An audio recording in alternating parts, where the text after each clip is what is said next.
The morning I walked out of Maplewood Federal Correctional Institution, it was raining. Not the dramatic, cinematic kind of rain you see in movies. Just a cold, steady drizzle that soaked through the thin jacket the facility had returned to me along with my wallet, my wedding ring, and $47 in cash. I stood at the main entrance and stared at the parking lot for a long moment. My wife was there. My son was there. My wife's attorney was also there, which told me everything I needed to know about how that reunion was going to go. I turned around and asked the guard at the desk if there was another way out. He looked at me, then looked at the woman standing next to the blue sedan in the lot, and he nodded without asking a single question. He walked me through a service corridor and out a side door that opened onto a maintenance road. I pulled my jacket tighter against the rain and started walking toward the bus stop 2 miles away. I heard my wife call my name somewhere behind me. Her voice echoed off the concrete walls of the facility and then disappeared into the wet morning air. I did not stop walking. Let me back up. 3 years ago, I was a forensic accountant working as a senior investigator for a private firm in Claremont, a mid-sized city in western Pennsylvania. I was 43 years old.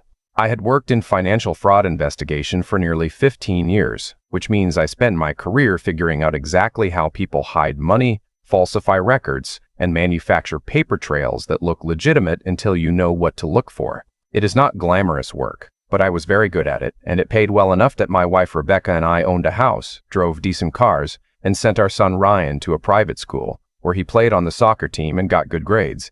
My wife was an interior designer. She had built a small but successful business over 8 years, mostly through referrals from one client to the next. She was talented, driven, and I learned far too late, deeply unhappy in our marriage in ways she had apparently chosen never to discuss with me directly. The man she chose to discuss those feelings with instead was Marcus Holt, the county district attorney. I found out the way most men find out. I came home early from a work trip. The city I had been sent to had flooded after a heavy storm. The airport closed, and I caught an earlier connecting flight home rather than waiting for the weather to clear.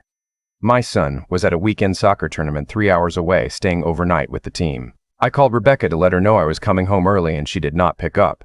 When I walked into my own kitchen, Marcus Holt was sitting at my table eating the dinner my wife had cooked, drinking the wine I had bought, and looking at me the way powerful men look at people they have already decided do not matter.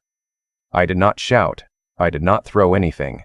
I stood there in the kitchen doorway with my suitcase still in my hand, and I looked at my wife and I said very quietly that I wanted both of them out of my house within the hour. Marcus Holt smiled. He actually smiled. He said, "Daniel, I think you may want to reconsider your tone here." I had investigated enough corrupt officials in my career to recognize that particular brand of confidence. It is not the confidence of a man who believes he is right. It is the confidence of a man who has already decided what he is going to do to you if you do not cooperate. Rebecca did not look embarrassed. She looked annoyed, like I had interrupted something important. She told me to calm down. She said we needed to talk like adults. She said she had not been happy for years and that I was never home and that she deserved to feel something and that Marcus understood her in ways I never had. I told her she had 1 hour. 3 weeks later, I was arrested at my office on charges of embezzlement and wire fraud. The DA's office alleged that I had been systematically stealing from a client account over a period of 18 months, funneling money through a series of shell companies into an offshore account registered in my name. The evidence was comprehensive. There were wire transfers with my digital signature. There were emails from my work account discussing the transactions. There was a second phone registered in my name that had been used to coordinate several of the transfers. None of it was real. Every piece of it had been manufactured, and it had been manufactured by someone who understood exactly how forensic accountants think because they had anticipated every defense I would try to mount. My firm fired me immediately. My attorney, a man named Frank Novak, who had been a friend of mine since college, took one look at the case file and told me we were in serious trouble. He said the digital evidence was unusually clean, almost too clean, and that whoever had built it had done careful work. He told me to say nothing to anyone and to let him handle everything. I told Frank about Marcus Holt. Frank went very quiet. Then he said, "Daniel, that is either the most important piece of information in this case or the most dangerous one, and I am not yet sure which." Rebecca retained her own attorney the following week and filed for divorce. She sought full custody of Ryan, the house, and a significant portion of our joint accounts. Ryan, who was 16 at the time, gave a statement to the court-appointed evaluators saying that I had always been distant and that he did not feel safe in my presence. I sat in Frank's office and read that statement 3 times. Each time I got to the part where my son said he did not feel safe, I had to stop reading and look out the window for a while. I went to trial 4 months after my arrest. The prosecution's case was methodical and well prepared, which made sense given that it had been built by a man who prosecuted financial crimes for a living. Frank challenged the authenticity of the digital evidence aggressively. He brought in 2 independent forensic experts who testified that certain metadata timestamps were inconsistent with normal document creation patterns. The jury deliberated for 2 days. They found me guilty. The judge sentenced me to 30 months. Rebecca, sitting in the gallery, covered her mouth with her hand when the verdict was read. I could not tell from where I was standing whether she was horrified or relieved. Marcus Holt was not in the courtroom. He was a careful man. On my first night at Maplewood, I lay on a bunk in a cell that smelled like industrial cleaner and old sorrow. And I made myself a single promise.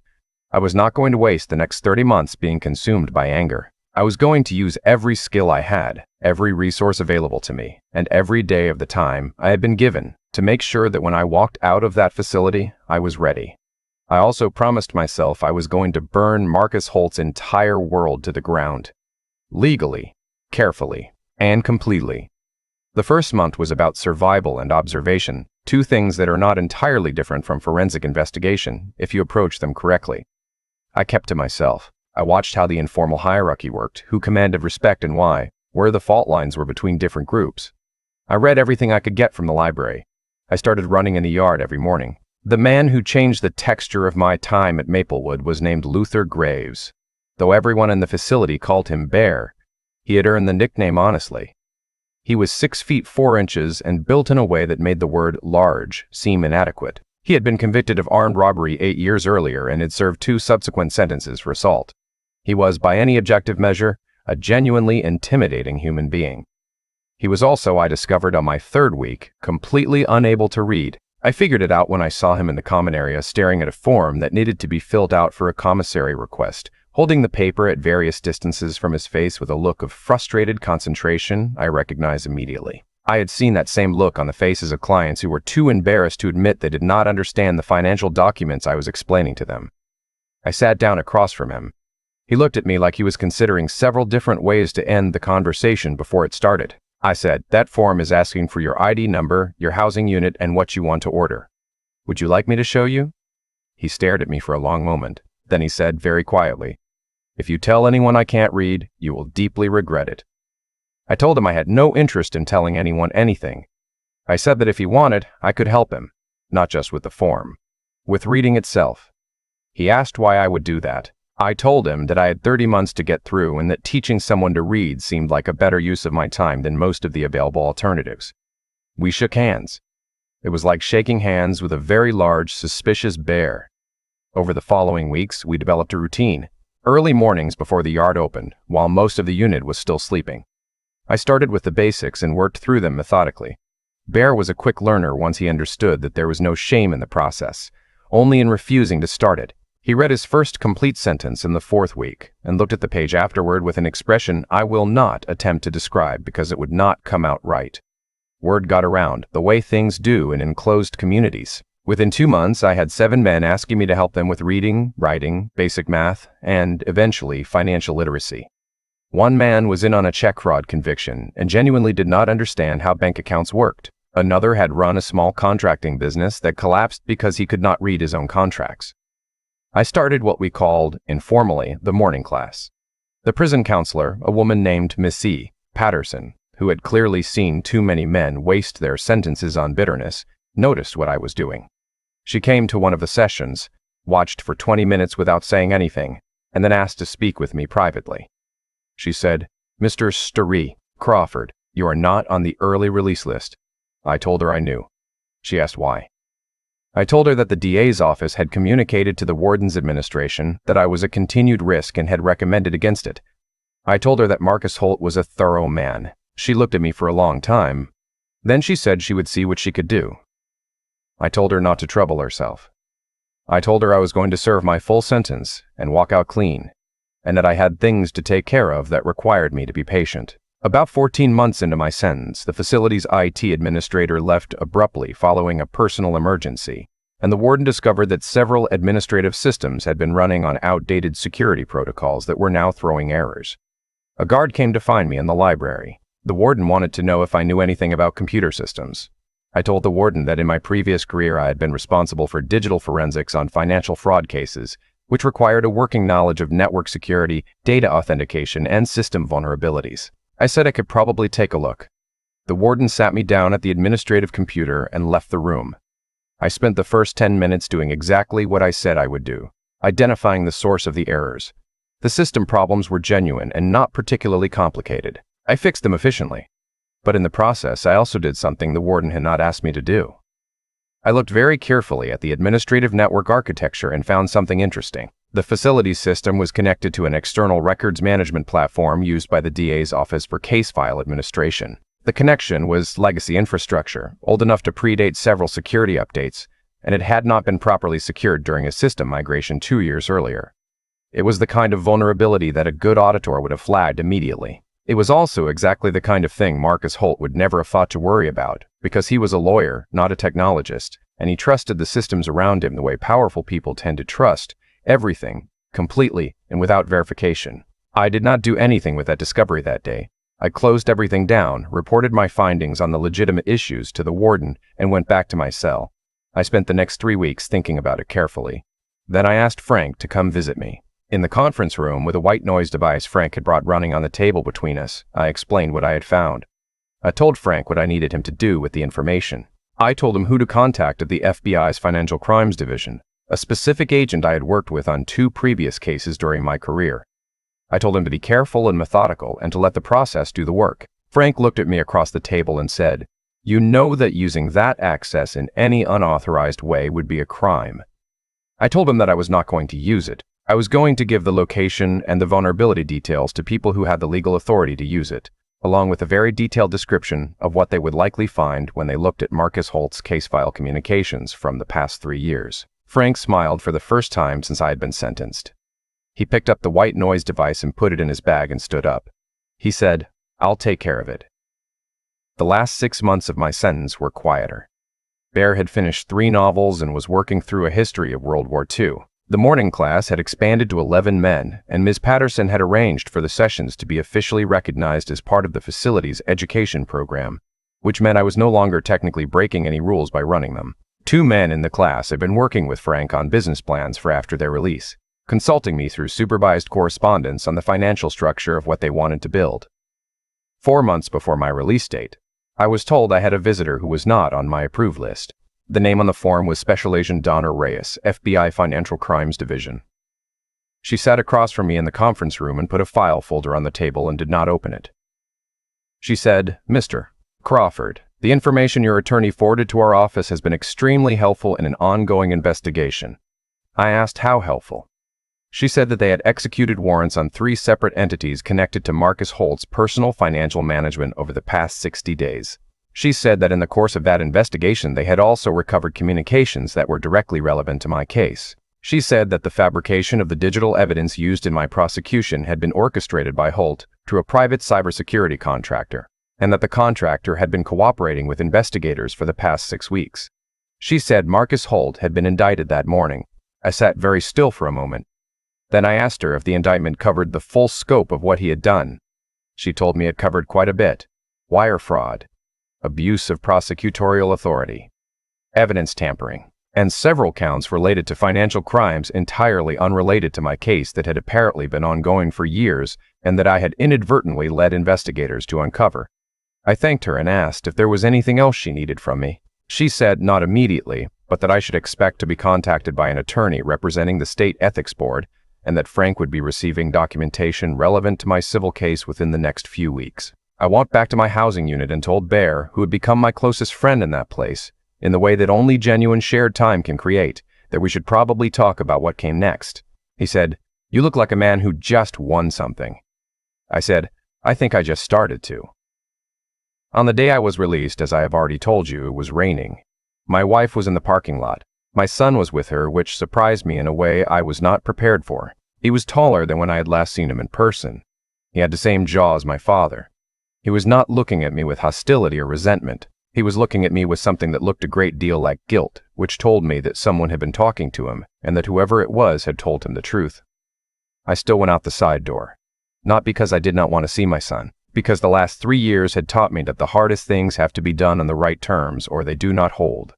Standing in a parking lot in the rain while my wife's attorney watched was not the right terms. I took a bus to Frank's office. He met me at the door with a handshake that turned into a hug he did not let go of for a long moment. His wife had made dinner. I sat at a kitchen table that felt like the most civilized thing I had experienced in 3 years, and ate a real meal and said very little, and felt the particular exhaustion of being safe for the first time in a very long time. Frank told me about the civil case over dinner. The state had already moved to vacate my conviction, which would be finalized within 30 days.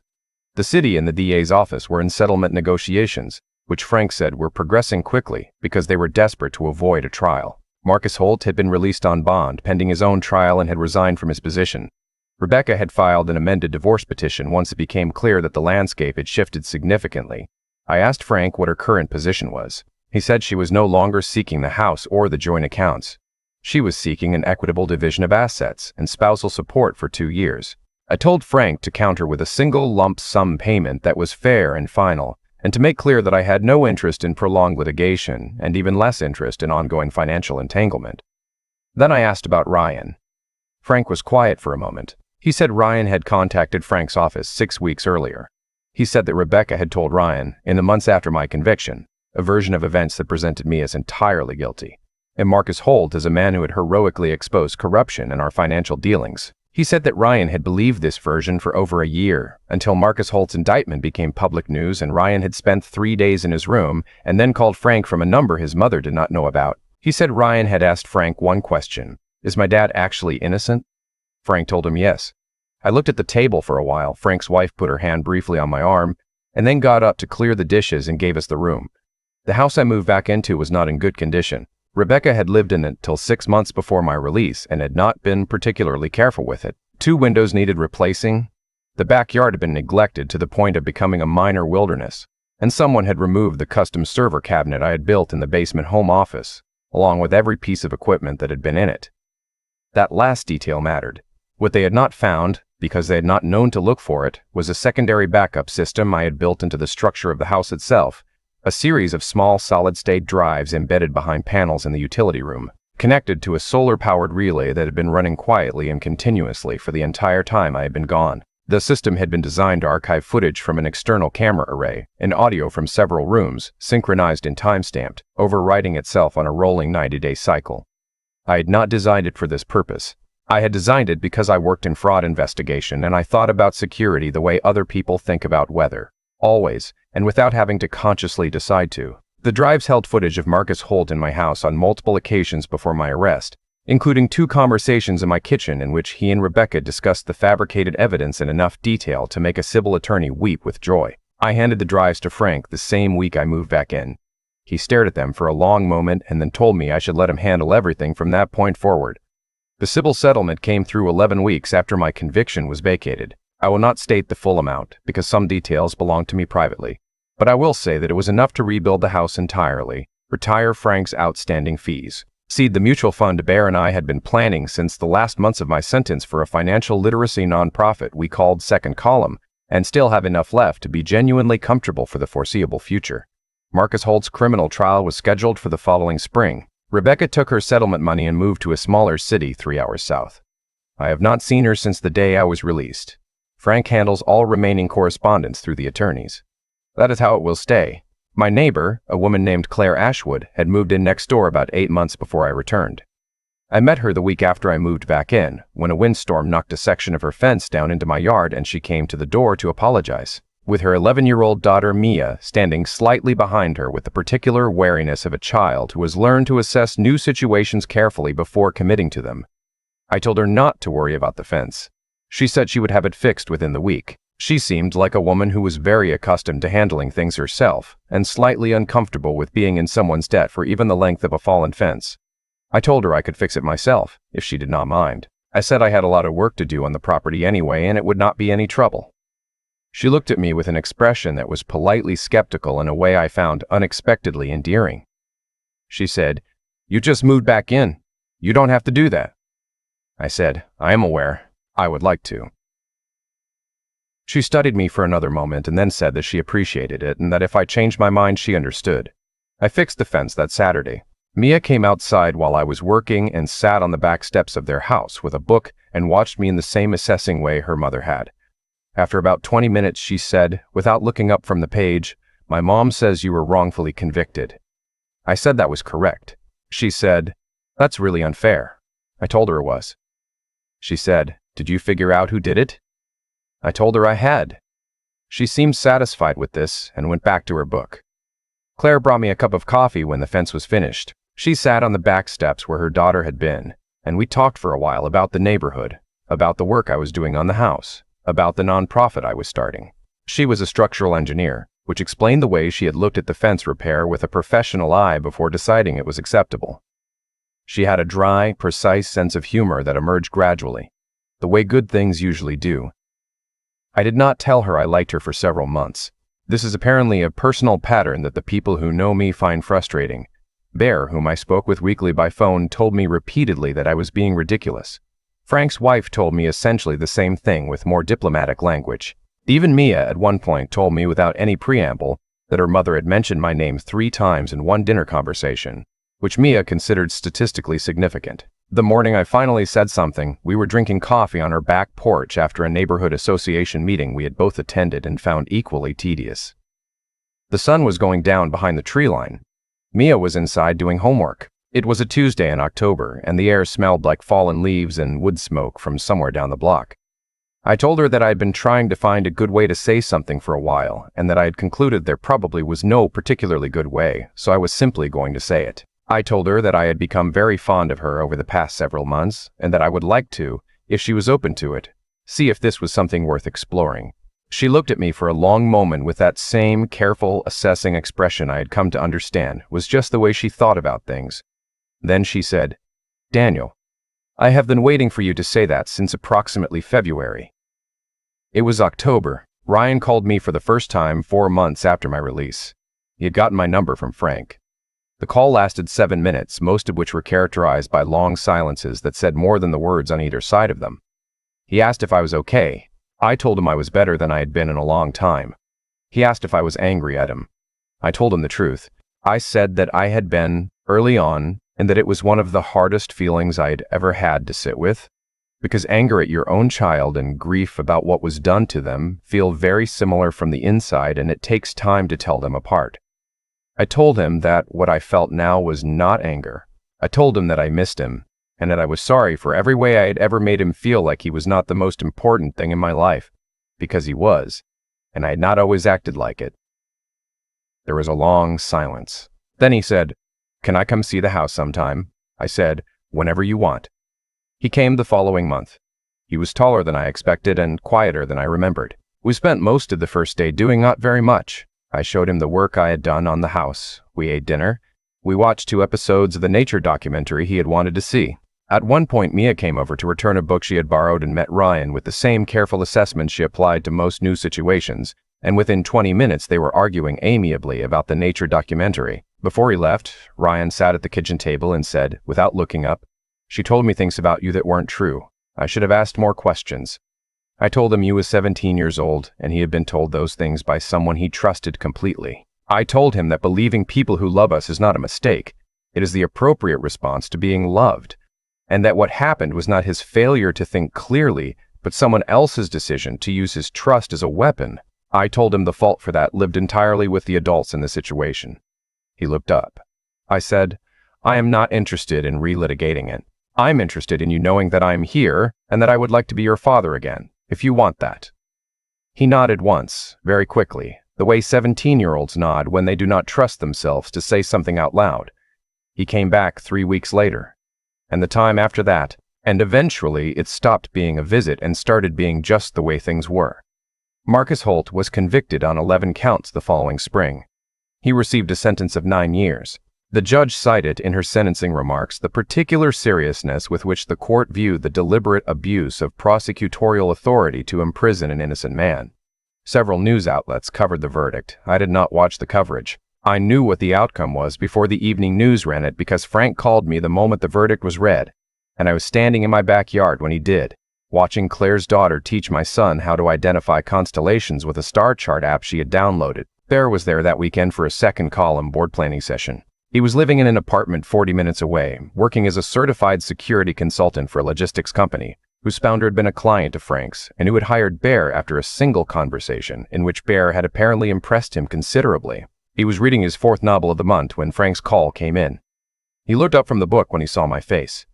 He said, "Is it done?" I said it was. He closed the book and nodded once slowly, the way a very large and formerly very dangerous man nods when something that needed to end has ended.